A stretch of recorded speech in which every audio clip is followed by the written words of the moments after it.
Jæja, góðan daginn.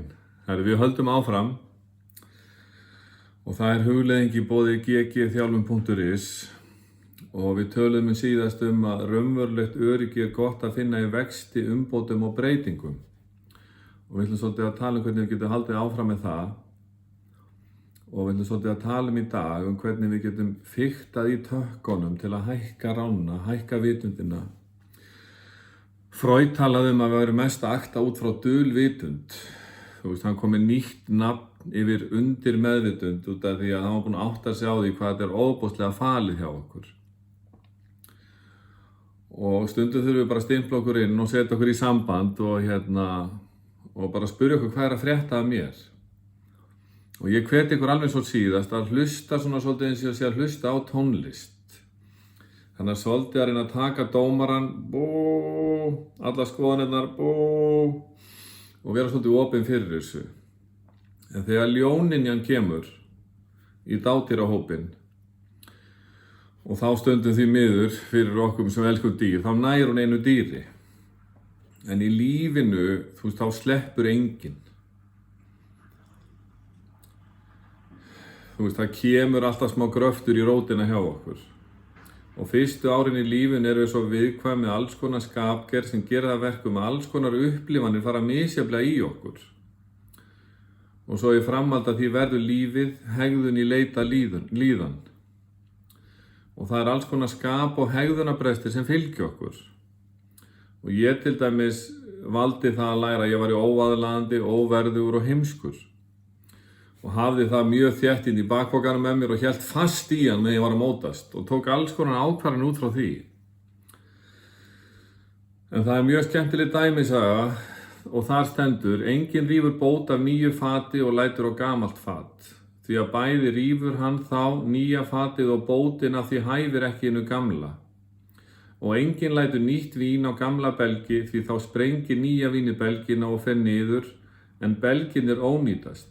Nýtt vín ber að láta á nýja belgi og enginn sem hefur drukkið gamalt vín vill nýtt því að hann segir hið gamla er gott.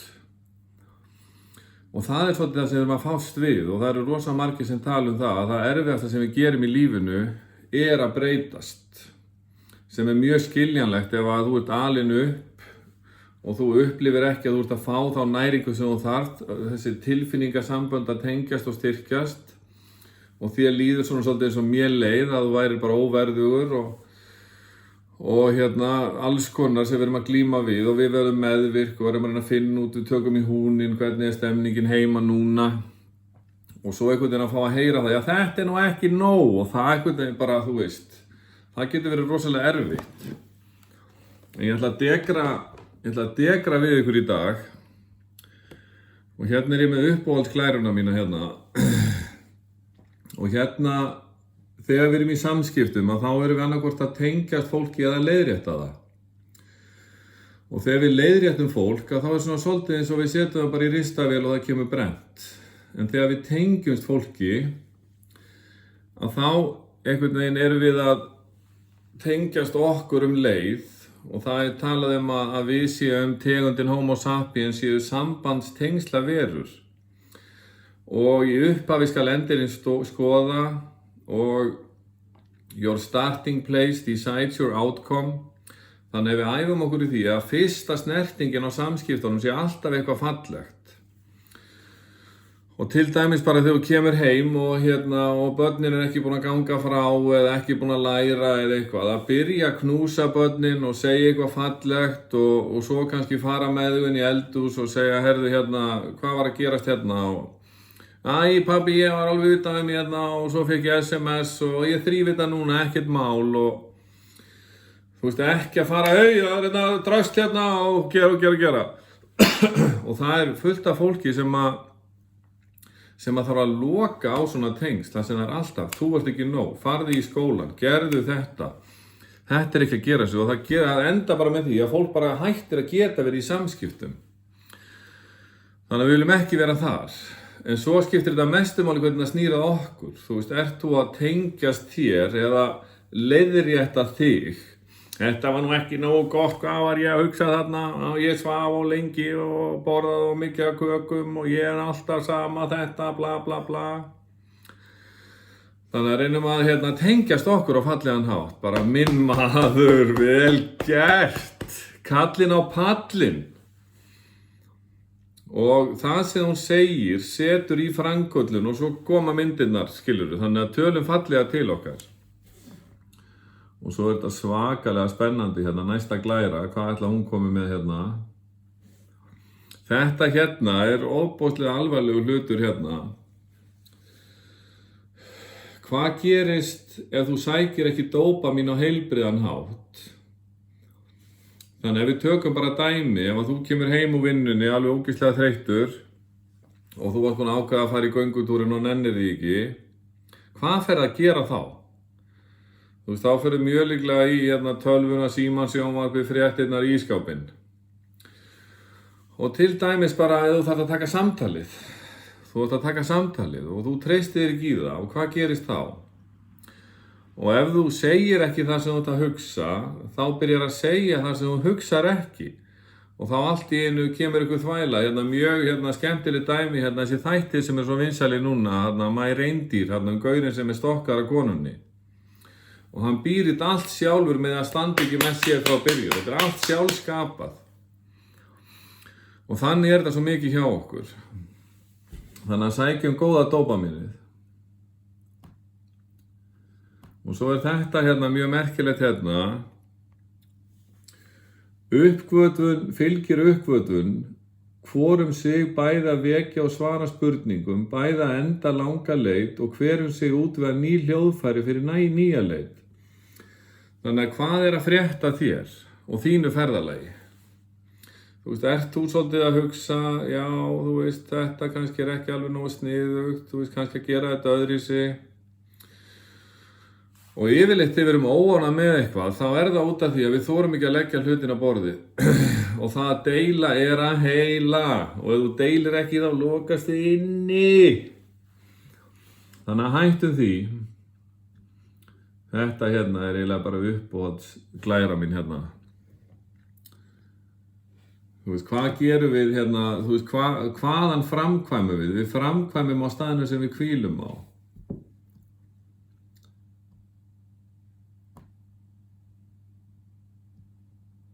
Venjur eru eiginleiki til að frelsa heilan frá erfiði. Lærir að gera það ómeðvitað. Og heilin það líffæri sem eyðir mestri orku.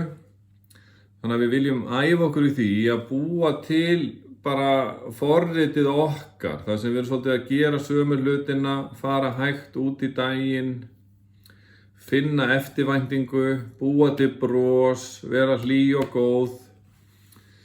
Þú veist, fá okkur 1 epli, hálft avokado, 1 banana, 1 hleðslu, eitthvað salati, þú veist, alltaf þegar við komumst nátt vatni, fá okkur vatnsglas.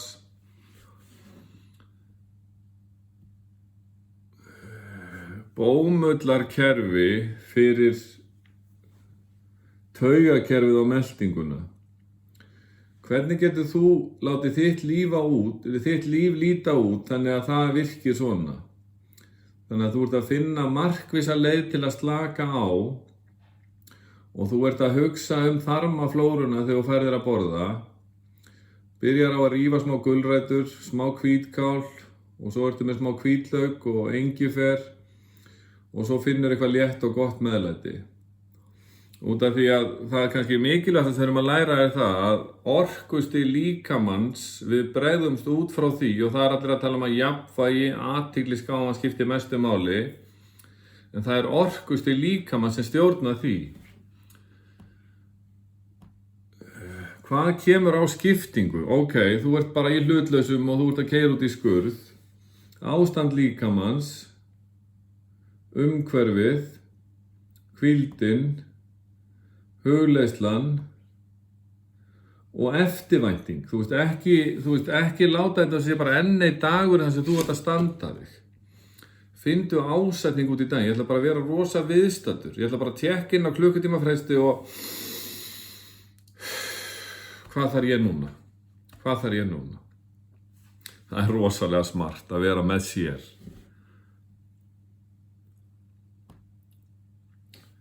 Hvaðan kemur framkvæmdin? Frá staðnum sem þú hvílir á eða velur sem skjól. Hver eru fyrstu viðbrögð? Traust eða ótti, von eða svartsýni? Erum við alltaf einhverju leyti að bregðast út frá ástandi líkamans? Já. Er upphafsstaðurinn minn samþykki eða? Og það eru rosa margir sem að vilja fá meira hugrekki. Jó, ég þarf að vera harðari maður, en samþykki skiptir miklu meira máli. Ef að þú samþykir, þú ert að reyna að komast hingað, en þú samþykir ekki þennan mann, að hann er ekki að fara neitt. Þannig að byrjum á því að samþykja okkur eins og við erum. Samþykjum lífið eins og við erum. Samþykjum staðinn sem við erum að vinna á og gerum gott úr því, stöndum okkur vel. Og það er rosalega gaman að vera í vinnu og til dæmis að markmiði sé, ég ætla að gera meira heldur en ég á að gera. Og þannig líður manni vel og tíminn er fljótur að líða og maður svona leitar að tækifærum. Hvað get ég gert? Hvað get ég gert? Og þannig getum við gert lífið okkar miklu skemmtilegra. Hver er kveikjan? Þú ert með kveikjara og þú veist hvað átt að gera til að koma eldur. En hver er kveikjan í þínu lífi? Athugun og ásetningur geta verið vogarafl til breytinga. Hvað er að frétta? Af hverju bregst ég svona við? Hvernig get ég brugðist öðruvísi við? Það að veita hlutunum athygli og rannsaka þá skapar orku. Og ég þekki það mjög vel að vera í gúlaginu og ég bara vil ekki fá fréttir. Lífið mitt það er bara svona. Svona hefur þetta alltaf verið, alltaf sama. Nei! Þú veist, nú bara leggjum við gamla belgum og tökum nýja belgin. Halleluja! Og þetta hérna er eitthvað merkilegt sem ég lært hérna. Þetta fékk ég á Ingvari vinur mín með Profectus. Og það er orku píramídin. Og andlega orkan, það er aflið. Þannig að ef þú ert að fara í erfiðu málin, þá er andlega orkan sterk. Huglæga orkan er fókusinn. Þannig að ef þú ert alltaf að gleyma lyklunum og gleyma þessu og fara í búð og kaupa eitthvað, þá ertu ekki alveg nóg mikið viðstættur. Þannig að þá þarf að laga huglæga orkuna. Tilfinningalega orkan eru gæðin. Þess vegna þurfum við að tala fallega við fólk og höfum ekkert gott að segja, þá veljum við bara að þegja. Án þess að vera meðvirk. Og undir þessu kemur líkamlega orkan. Og líkamlega orkan er aflið. Þannig að manneskjan í besta forminu á mesta þessu Þannig að við verðum einhvern veginn að ákveða það að hætta að hafa okkur eins og börn, leggja barnaskapinn niður og reyna að komast í eins gott líkamlegt form og við getum. Andlega orkan, við þurfum öll að vera á andlegu ferðalagi, finna okkar leið til þess. Huglæga orkan, við þurfum að hægja á huganum, finna okkar hugleiðslu, hvað sem að fara í hugleiðslu, fara á Spotify, fara í einhvern hóp. Synda þegar við hugleiðum, fara út í náttúruna hugleiða.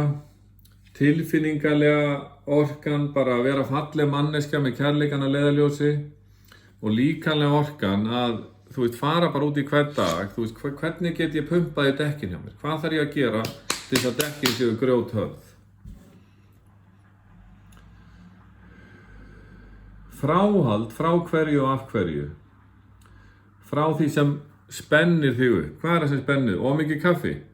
Ómikið að gera? Tekur ómikið að þér? Þorir ekki að segja þetta að segja og spennist upp og hræddur við höfnun? Og hvað er það sem gerir þig fjarverandi? Er það ómikið í sjálfur, ómikil sjálfshyggja, ómikil sykur, ómikið af fitu?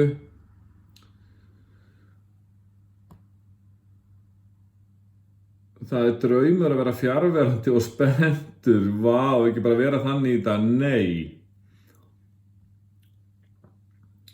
Líkaminn kallar það sem er í líkamannum. Það er svona einfaldasta leiðin til að komast í gott form. Að hætta þessari vitleysu bara. Ok, mér langar alltaf í bjór og ef þú færir bjór, langar í meiri bjór, hættu því bara. Mér langar alltaf í ís, meiri ís, hættu því bara. Fá þig bara steik með bernes og skyr með bláberjum og rjóma og bakað eitthvað heilsunammi og show you some respect, man. held ég nú. Hvað ætlar þú að kenna þér í dag? Hvað ætlar að læra í dag? Á þetta bara að renni dagurinn eða ætlar að vera vakandi? Og góð hreyfing ýtir slæmri hreyfing út. Þannig ef þú venur þig á til dæmis að drekka mikið kaffi og minnka kaffið, að þá eitthvað annað sem fer, þá minnka spennan. Ef þú velur það að fara að falla inn í svefninn þinn og fara út í göngutúr, borða eitthvað létt, lesa, spila borðspil, sefurðu miklu betur. Þú veist, ef þú vaknar alltaf við vekjaraklukkuna, hendir í kaffi og ferð út, fara aðeins fyrir að sofa, þú veist, taka smá slökun, smá hugleiðslu, skrifa í dagbókina aðeins, finna eftirvæntinguna, knúsa fólkið þitt, þá fer þetta hraða leysi út. Góð hreyfing ýtir slæmri hreyfing út. Þú ætlum að enda á sig hérna. Hafið þið heyrt einhvern segja þetta hérna? Hann er svo dómmjúkur. Nei, hann er svo dómharður. Og við búum í þjóðfélagi sem kennir okkur að dæma. Og sko með þeim dómi sem þú dæmir myndu dæmdur verða og þannig dæmur sjálfan þig. Og með þeim mæli sem þú mælir myndu mældur verða og þannig mælir út sjálfan þig. Þannig við gætum hérna til dæmis bara að nota takka að þegar hausinn vill fara koma einhverju froðu út, gera bara svona og segja bara vá hvað hann er flottur þessi. Og við þurfum að horfa á fólk í allri sinni mynd, ekki einhverja einstaka hegðun. Og þeir sem eru kannski mest pirrandi, þeir eru ofta að sýna okkur einhverja hegðun sem við eigum sjálf. Og líka bara oft tækifæri til að sýna umburðarlyndi. Og í vinnunni næstu og ferð og það er eitthvað svona ekstralega að geta bara spjalla við og bara sælinu, hvað er að frétta og við viljum, sko, þú veist, það að vera góð manneskja, það er að leita tækifærum til að koma með kærleikann. Vera svona svolítið eins og CIA, hvað er þetta að koma í kærleika? Og vera þar. Drögum þetta saman, tengja, ekki leiðrétta. Hættu að segja fólki að vera svona og hinsegin og klappa að því strjúkt að bara vá hvað þetta var flott sem þú gerir þarna. Og oft er þetta þannig að við viljum fá hlýju og þá sýnum við hlýju. Það er svo gott. Roger. Þetta var í boði ggþjálfun.is. Getið kíkt á síðuna mína og ef þið viljið vita eitthvað meira getið sendt mér e-mail á gg@ggþjálfun.is. Ég er með einkaþjálfun, með markþjálfun, eru mest bara úti núna, geðveik aðstæða í Laugum. Svo er ég með markþjálfun á netinu sem virkar mjög vel. Svo er ég að fara í fyrirtæki með kennslur og alls konar, kenna fólki að nota teygjur til að gera æfingar og lífið, það svo lítið að breytast, svo mikið breytist. Ítt á takkan!